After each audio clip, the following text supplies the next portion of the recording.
Il faut boire beaucoup d'eau. Est-ce que tu sais que les sensations de faim et de soif se manifestent de la même façon? Donc, si quelques heures après ton repas, tu ressens la famine, dis-toi que c'est un signe de déshydratation. Bois tout simplement quelques verres d'eau et tu verras que tout reviendra à l'ordre. Si en plus de cela, tu veux sentir un autre goût dans la bouche, prends une tasse de tisane chaude, sans lait, sans miel ni sucre ajouté. Elle contient 0 calories et participe en plus à une bonne digestion. Moi, je considère ma prise de tisane comme un rituel à ne pas manquer. Je prends une tasse le matin, une 30 minutes avant mon déjeuner et une autre après mon dîner. Et je puis t'assurer que c'est un bon coupe-faim. Et ça aide à ne pas manger plus qu'il n'en faut. Si tu me suis depuis longtemps, tu connais déjà la tisane que je prends. Le kit Detox Bio by Jessica. Je ne manque jamais de le prendre. Il est constitué de 3 thés à boire matin, midi et soir. Il a une triple action, ventre plein, détox et mince. Son pouvoir détoxifiant élimine les toxines de mon corps, me permet de me débarrasser des ballonnements, quelle que soit la cause, et de conserver mon ventre plein. Son effet est visible à partir du 5e jour. Il est fait à base de 33 plantes biologiques, n'est pas laxatif et peut même être consommé par les femmes enceintes et celles qui allaitent. N'est-ce pas merveilleux? Essaye et tu m'en diras des nouvelles. Tu peux le retrouver et le commander sur le site internet manginutrition.com. Le lien du site est dans la description de cette vidéo. La 5e stratégie pour arrêter de grignoter est de programmer un encas chaque jour. Par exemple, si tu sais que tu aimes beaucoup les chocolats, choisis une heure de la journée où tu prendras un carreau de chocolat. Si ce sont les arachides, programme une heure dans la journée où tu prendras une poignée d'arachides. Ceci te permet de ne pas frustrer ton corps en le sévrant brutalement. Mais surtout, tu peux avoir le contrôle sur la quantité que tu manges et ne pas dépasser tes besoins énergétiques journaliers. Ainsi, quand tu sens l'envie de grignoter venir, tu diras à ton corps, calme-toi, d'ici telle heure, tu auras ce que tu demandes. C'est comme ça que petit à petit, tu prendras le contrôle sur tes pulsions.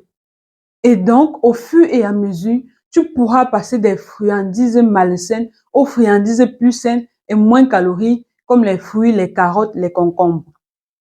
La 6e et dernière stratégie pour arrêter de grignoter est de garder les mauvaises grignotines loin de tes placards ou tiroirs de la maison ou de ton bureau pour t'éloigner de la tentation de les consommer à tort et à travers et d'emmagasiner les surplus de calories inutiles dans ton compte.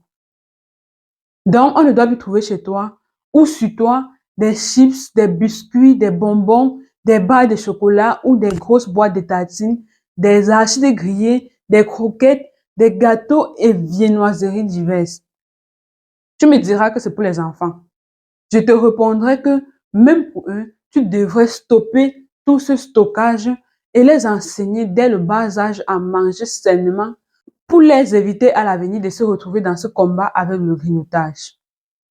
Ma soeur, pardon, jette-moi les chewing-gums qui sont dans ton sac là. Maman, toi aussi, le kaolin là, ça ne t'aide pas. Pardon, débarrasse-toi de ça. Je t'invite à écrire cette phrase en commentaire pour la retenir et être encouragé. Si c'est hors de la vue, c'est hors de l'esprit.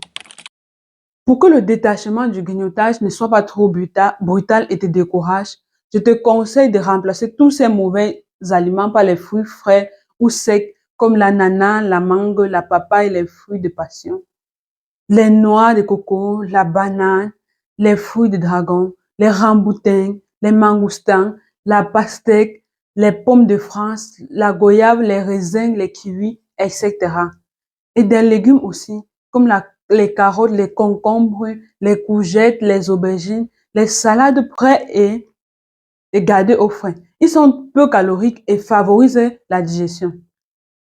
Au terme de cette vidéo, j'espère que tu as trouvé parmi ces stratégies une que tu pourras appliquer facilement. Je te souhaite de réussir à combattre ce grignotage qui t'empêche d'obtenir ton idéal physique.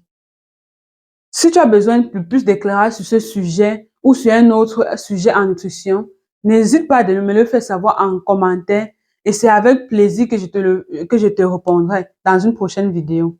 Si tu as besoin d'un accompagnement personnalisé pour atteindre ton idéal physique, contacte-moi sur WhatsApp ou par email pour que nous débutions ta transformation. N'oublie pas de me laisser un like. Tu peux même le faire maintenant. Merci de t'abonner et merci de partager la vidéo pour aider notre communauté. À bientôt et rappelle-toi, ton idéal est à ta portée, juste un pas après l'autre et tu l'auras.